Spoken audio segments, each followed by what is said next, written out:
Jack didn't wait for the driver to park the car in the specified parking lot area of the restaurant.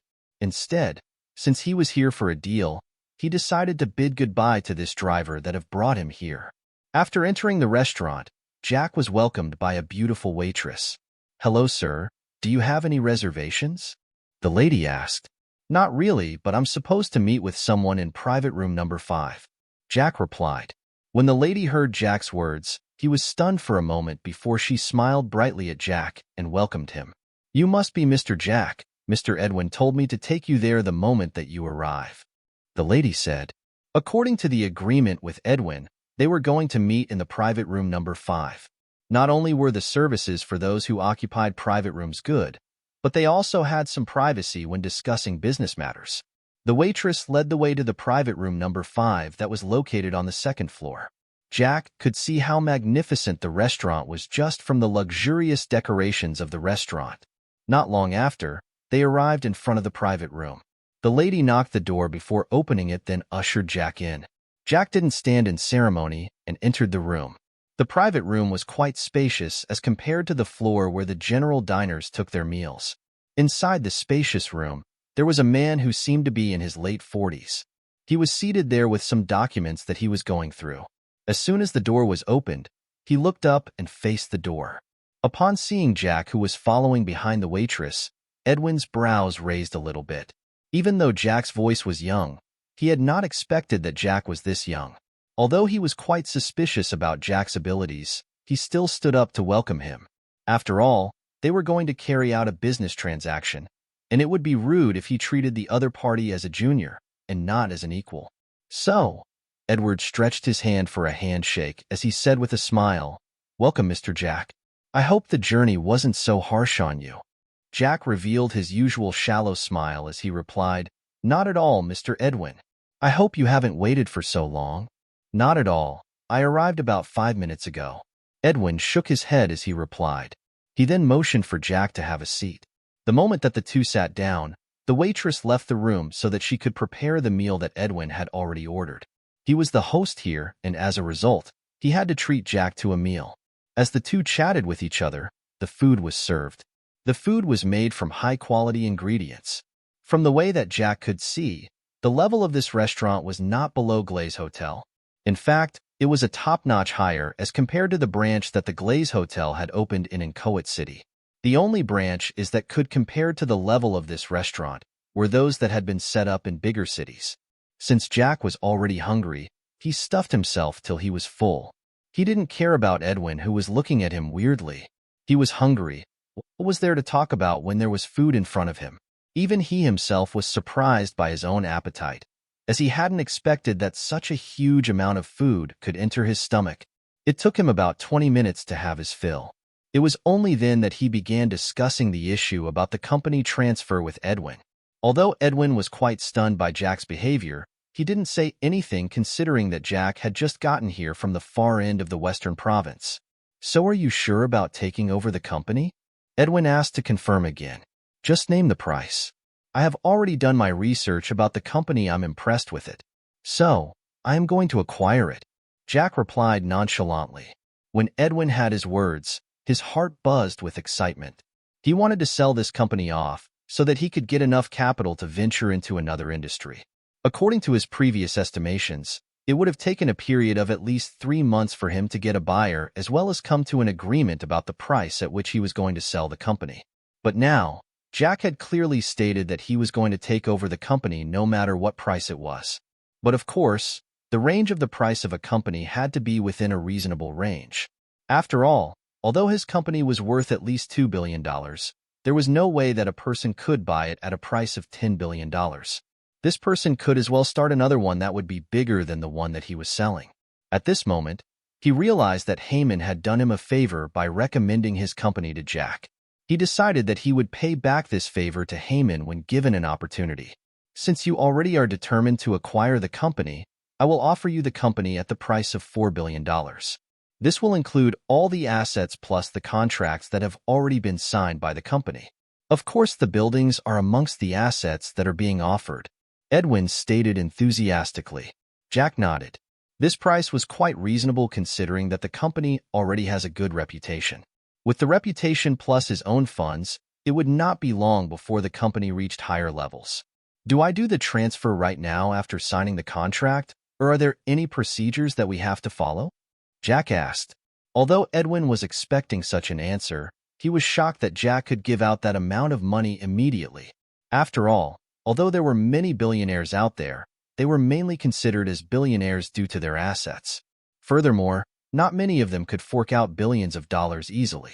Now he was trying to think about Jack's real background. And although he was quite excited, he didn't show his emotions so openly. He showed a smile as he said, I have long prepared the documents that are required for the transfer.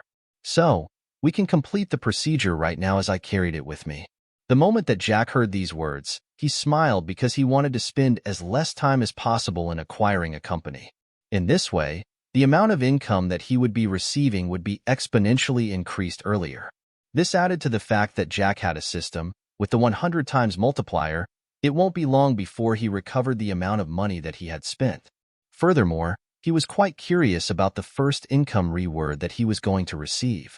So, he hurried to ask the system guardian, according to the income of the company, what period would the income be multiplied? That solely depends on how the business operates. If it is one that brings in income on a monthly basis, then the multiplier effect would be carried out during the end of the month. On the other hand, if it is something that is paid once in a year, then that income would be multiplied either at the beginning of the year or at the end of the year. Since safety enforcers is one that works with contracts, the multiplier effect will be carried out on a monthly basis. Jack let out a sigh of relief the moment that he heard these words. He was still at the starting phase of the enterprise, and the funds that were needed were humongous. As such, he preferred his income being multiplied on a short period basis. After Jack's agreement, Edwin took out the transfer agreement. The agreement stated that he was transferring the full ownership rights of the company to Jack. After reading through the agreement and making sure that there was no loophole in it, Jack immediately put his signature on the agreement. After that, Edwin gave the account number to Jack and Jack did the transfer. The moment that he saw the bank message showing that he had received the money, he couldn't help but smile gleefully. This deal was done, and he now had enough money to invest somewhere else. As such, he was in a very good mood. He took 2 glasses and poured red wine in them. Then, he offered Jack one of them with the intention of toasting him. On the other hand, Jack didn't drink wine. As a result, he could only replace it with juice. Even so, Edwin didn't mind considering that it was true that he hadn't seen Jack taking a sip of wine, although they had several expensive bottles here. Furthermore, Jack was indeed still young. After that, the two talked a lot as Jack asked about Venture City. Since the headquarters of safety enforcers was situated here, Jack would have to stay here for a while to make sure that things were on the right track before leaving. But of course, he was going to make sure that he would start investing in anything that he could, so that he could earn more. It was also at this moment that Jack thought of something. Mr. Edwin, do you happen to know where there are fighting competitions? Mr. Edwin, do you happen to know where there are fighting competitions? Edwin wasn't expecting such a question from Jack at this moment, but all the same, he still asked curiously, do you also like participating in the betting? Not at all. I'm just curious about the competition. In fact, I wanted to try out my abilities there. Jack responded honestly. In fact, although there were several fights back in Crystal City, he had never attended to any. After all, he wasn't someone that was so much focused on things like betting or fighting for entertainment. He was busy looking for ways to save more money and not to go around risking losing even more money. Edwin raised his brows a little. He didn't expect that Jack had a hobby of fighting. But anyway, everyone had their own preference. Although Jack was rich in that he could pay $4 billion all at once, that didn't imply that he wasn't a human. I didn't know that you have such a hobby, Edwin chuckled as he said these words. On the other hand, Jack couldn't help but say to himself, of course you won't know because this is the first time that we're meeting. How can you know about a thing that even I myself didn't know about? Edwin thought for a moment before saying, I happen to know a friend of mine who likes these fights. I can ask him about that. Jack nodded in appreciation. It would be good if he could finish the system's task as soon as possible and make the fighting ability become his permanently. Edwin took his phone and made a call. Hello, Linus. I have a friend here that wants to join a fighting competition. I don't know if you can help me in making the arrangements? Yeah, here's right here with me. You mean that you're there already? It seems that you're really addicted to this game of yours. Don't worry about him. He intends to join, but you can ask about the details after we come there. All right, it won't be long before we arrive.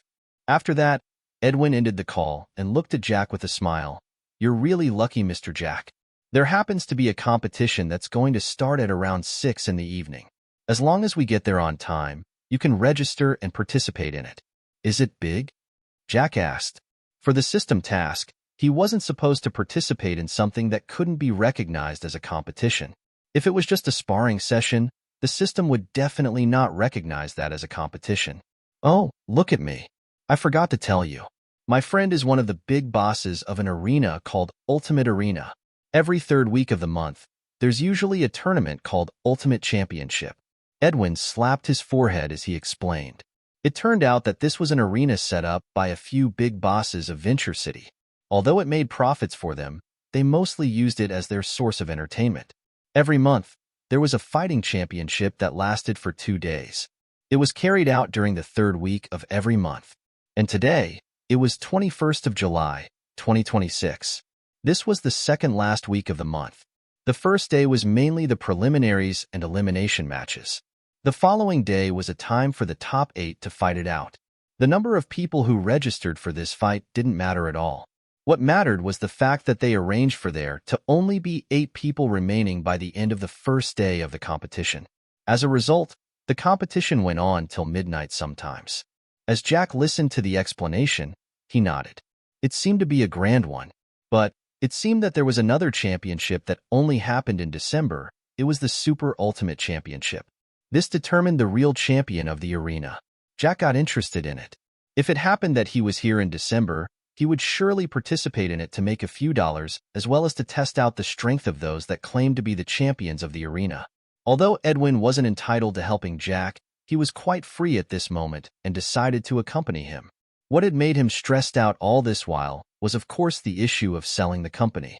But now that it had been sold, he could relax for a while. Furthermore, he was quite curious about Jack's abilities and the reason for his confidence to ask if the competition was big. So, they left in his Mercedes-Benz AMG S63 V8. Edwin drove the car himself and took Jack towards the eastern part of the city. Not long after that, they arrived in an area that was quite compact with many buildings, and the population in this part of the city was high. Furthermore, he could already tell that this part of the city wasn't doing good. Turns out that every city has its own lesser areas. Jack thought to himself as he alighted from the car. He could already tell the reason as to why the arena was located in this part of the city. This was the side that had the poor population of the city. Most of the fighters of the arena came from this group of people. There were people that were desperate to get money and had no choice but to try their luck in the ring. Of course, this was the area that those without power stayed. So, these big bosses could easily cheat them if there was a need to do that. Or, they could eliminate them without much of a problem if they offended them. Although there was law, there was always the other side of the coin. For law enforcers to exist, those that broke the laws must be present. These bosses had their influence over the city, and they had their own people in the police as well. So, it wasn't hard for them to get away with it after committing a crime. Jack followed Edwin to a path that led to a building that looked old. He raised his brows while looking at the warehouse-like building that seemed to be collapsing the next moment. He wondered if it was safe to be in there. Edwin seemed to have noticed his worries and reassured him, "Don't worry about it, Mr. Jack. This place is safe. Although it looks like it's going to collapse soon, it has been reinforced by steel bars." Jack obviously couldn't believe such a thing. It won't collapse? This thing needs to be demolished so that it can be reconstructed. Even though he thought that way, he still nodded to Edwin as they headed into the warehouse-like building. When they reached the entrance, Jack could see that there were several steel bars that were holding the roof and the walls from the inside. Furthermore, it seemed that the inside was quite steady. But what made Jack confused was the fact that the whole warehouse seemed empty apart from a few people that were loitering around. There was no arena at all. There was one end that had a few people congested. A crowd of about 30 people seemed to be arguing about something. He was just about to ask about it when he saw that Edwin hadn't stopped, but seemed to be heading towards the side of the warehouse with fewer people. Jack followed closely behind him, and not long after, they arrived at an entry that led to another room. There were several bulky men with sinister faces standing there with metal rods in their hands. The moment that they approached, these guys moved to the side to let them pass. They greeted Edwin enthusiastically as they entered. From this, Jack could already infer that this wasn't the first time that Edwin was here. After all, the way that he was familiar with the route and this small group of gangsters, it was obvious that he had been here a few times or more than that. Anyway, Jack didn't care about it. He simply followed behind Edwin, who then began explaining, "This is the path that the big bosses follow. There's another entry to the arena that the other folks use. But it's always crowded with people. There are those bosses that don't want to be seen in public. So, they usually use another entrance. But I'm in no mood to go around to enter, as I'm used to coming to this part of the city to recruit a few people into the company." As Edwin spoke, Jack finally understood why Edwin was familiar with this area.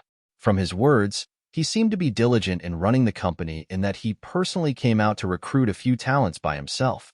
If he could find a good fighter, as long as that person received good training, it was a sure bet that he could make a good bodyguard. Furthermore, those that won the fights here had experienced the difficulties of life and weren't afraid of killing if necessary. Just this decisive side of them made them qualified to be bodyguards. They could kill an enemy as long as the enemy had the intention of killing their client. Not long after, they reached stairs that led underground. Just from this entrance, Jack could already hear the sound of a crowd. He hadn't expected that the arena was actually located underground. As they walked down the stairs, the sound of the shouts of the crowd became louder. After a while, they arrived in an open space in a well-lit underground stadium. That's right, this place was not small as compared to a stadium. Although it was underground, it was well-lit. With the current level of technology, it wasn't hard for them to easily create an underground stadium. All that was required was funds. But Jack was sure that these people had already gotten back what they had invested with interest. There was an arena in the lower area and several screens were hanging in the air, showing the ring below. Currently, they were displaying the initials of the arena UA and the championship, you see. Furthermore, there was a list of those that had registered being displayed on the list. Currently, there were more than 50 names being displayed. Jack's current area was blocked with glasses that allowed one to see the arena, but those beyond the glass couldn't see what lay behind. This was a setup for the confidentiality of the big bosses. They were just about to enter a room where registration was carried out when a cold voice reached their ears. "Oh, isn't this Mr. Edwin? I wonder if you're here for a competition, or are you here to get a few more guards?"